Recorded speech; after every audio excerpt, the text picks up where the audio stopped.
ভারতের অন্যতম বড় এবং পছন্দের শহর কলকাতা। এই শহরের খাওয়া দাওয়া আর সংস্কৃতি নিয়ে তো আলাদা করে সবসময় চর্চা হচ্ছে, কিন্তু অনেক সময় কিছু তথ্য থেকে যায় যেগুলো অনেকেরই অজানা। এই ভিডিওতে আমরা কলকাতা শহর সম্পর্কে এমন 5টি তথ্য জানব যা হয়তো অনেক অল্প মানুষই জানেন। তাহলে শুরু করা যাক ভিডিও।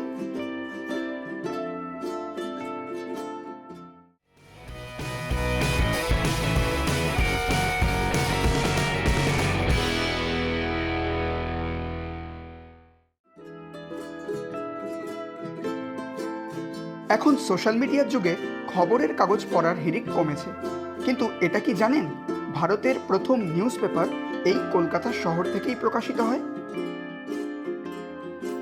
সালটা 1980 জানুয়ারি। জেমস অগাস্টাস হিকির বেঙ্গল গেজেট ছিল কলকাতা থেকে প্রকাশিত একটি ইংরেজি সাপ্তাহিক পত্রিকা।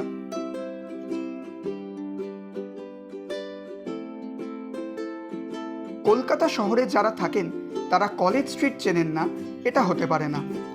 ক্যালকাটা ইউনিভার্সিটি থেকে শুরু করে কলেজ স্কোয়ার, প্যারামাউন্ট, বসন্ত কেবিন, কফি হাউস, আরও কত কি রয়েছে সেখানে। তবে এই অঞ্চল বইপাড়া নামেও পরিচিত, আর কলকাতার বইপাড়াই দেশের তথা এশিয়ার বৃহত্তম বই বাজার। আবার এখানে নতুন বইয়ের পাশাপাশি পুরনো বইও মেলে, অর্থাৎ যাকে বলে সেকেন্ড হ্যান্ড। আদতে এটি বিশ্বের সবথেকে বড় সেকেন্ড হ্যান্ড বই বাজার।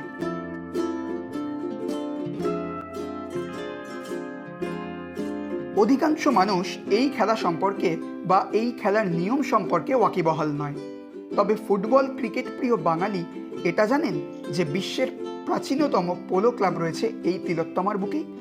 1862 সালে কলকাতার রেস কোর্সে গড়ে ওঠে এই ক্লাব, যার নাম ক্যালকাটা পোলো ক্লাব। আরও আশ্চর্যের ব্যাপার, পোলোর জন্মই হয়েছে ভারতে। পূর্ব ভারতের মণিপুরে প্রথম এই খেলার চল হয়, তারপর দেশের অন্যান্য প্রান্তে ধীরে ধীরে ছড়িয়ে পড়ে পোলো। কলকাতার পার্ক স্ট্রিটের এশিয়াটিক সোসাইটি অফ বেঙ্গলের পাশে 1814 সালে স্থাপিত হয়েছিল ভারতীয় জাদুঘর। জানলে গর্ব হবে, এটি কেবল ভারতের নয়, এশিয়ার প্রাচীনতম এবং বৃহত্তম জাদুঘর। সারা বিশ্বের নিরিখে ধরলে নবম সবথেকে প্রাচীন জাদুঘর এটি। 200 বছরেরও বেশি সময় ধরে বিপুল ইতিহাসের সাক্ষী থেকেছে এই জাদুঘর।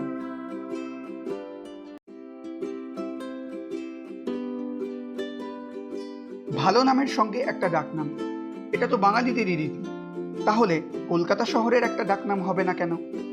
1985 সালে প্রকাশ পেয়েছিল ফরাসি লেখক ডমিনিক লাপিয়ের লেখা একটি উপন্যাস, যার নাম ছিল লা সিটি ডে লা জয়। বাংলায় অনুবাদ করলে যার নাম দাঁড়ায় দ্য সিটি অফ জয়। আগামী দিনে এটাই হয়ে ওঠে কলকাতার ডাকনাম। কিন্তু মূল বিষয় হলো, এই নামের পেছনেও একটি অন্য কারণ রয়েছে, বলা ভালো ডার্ক রিয়ালিটি। সেটা ব্যাখ্যা করতে গেলে হয়তো আরও কিছুটা সময় লাগবে, তাই এটা তোলা থাক অন্য একটি ভিডিওর জন্য। এই ভিডিওটি ভালো লাগলে অবশ্যই করুন লাইক, শেয়ার আর সাবস্ক্রাইব।